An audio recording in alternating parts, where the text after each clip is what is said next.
Settled in Bombay. Gokhale was very anxious that I should settle down in Bombay, practice at the bar, and help him in public work.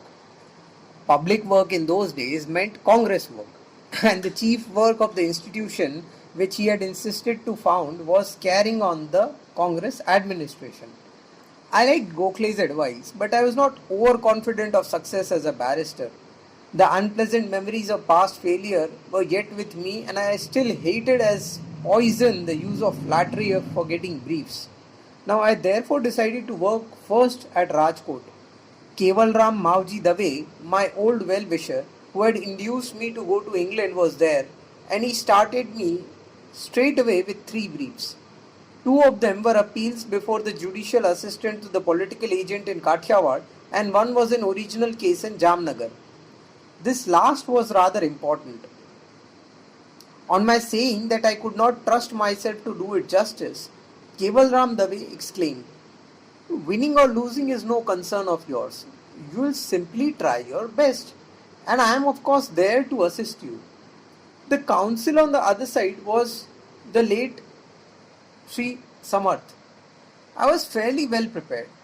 Not that I knew much of the Indian law, but Kevalram Dave had instructed me very thoroughly. I had heard friends say before I went out of South Africa that Sir Firoz Shah Mehta had the law of evidence at his fingertips, and that was the secret of his success. I had borne this in mind, and during the voyage had carefully studied the Indian Evidence Act with commentaries thereon.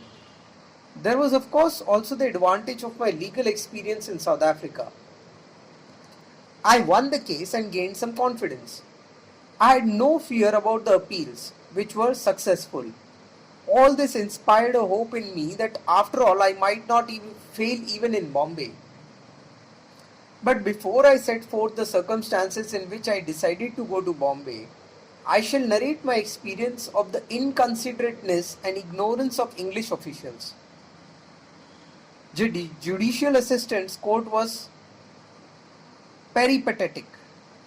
Now he was constantly touring, and vakils and their clients had to follow him wherever he moved his camp.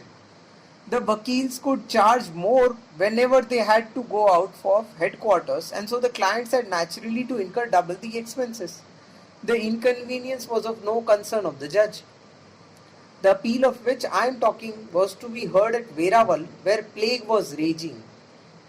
I have a recollection that there were as many as 50 cases daily in the place with a population of 5500. It was practically deserted, and I put up in a deserted dharmashala at some distance from the town. But where were the clients to stay? If they were poor, they had simply to trust themselves to God's mercy. A friend who also had cases before the court had wired that I should put in an application for the camp to be moved to some other station because of the plague at Veraval. On my submitting the application, the Sahib asked me, "Are you afraid?" I answered, "It's not a question of my being afraid.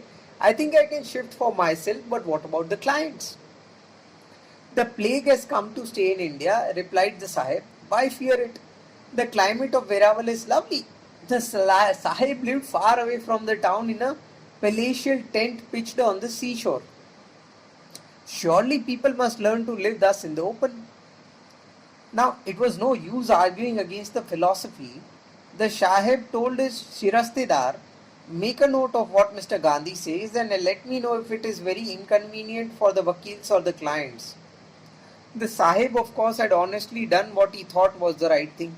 But how could the man have an idea of the hardships of poor India?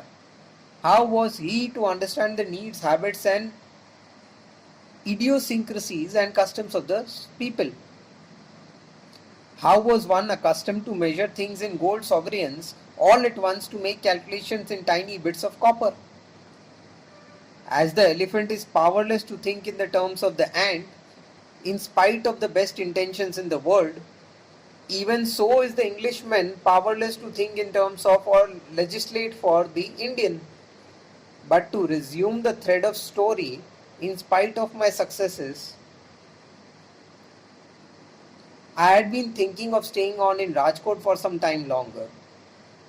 When one day Keval Ram Dame came to me and said, Gandhi, we will not suffer you to vegetate here. You must settle in Bombay. But who will find work for me there? I asked. Will you find the expenses? Yes, I will, said he. We'll bring you down there here sometimes as a big barrister from Bombay and drafting work, and we shall send you there. It lies with us vakils to make or mar a barrister. You have proved your worth in Jamnagar and Veraval, and I have therefore not the least anxiety about you. You are destined to do public work, and we will not allow you to be buried in Kathiawad. So tell me then, when will you go to Bombay? I am expecting a remittance from Natal. As soon as I'll get it, I'll go, I replied. The money came in about 2 weeks and I went to Bombay. I took chambers in Payne, Gilbert and Sayani's offices and it looked as though I had settled down.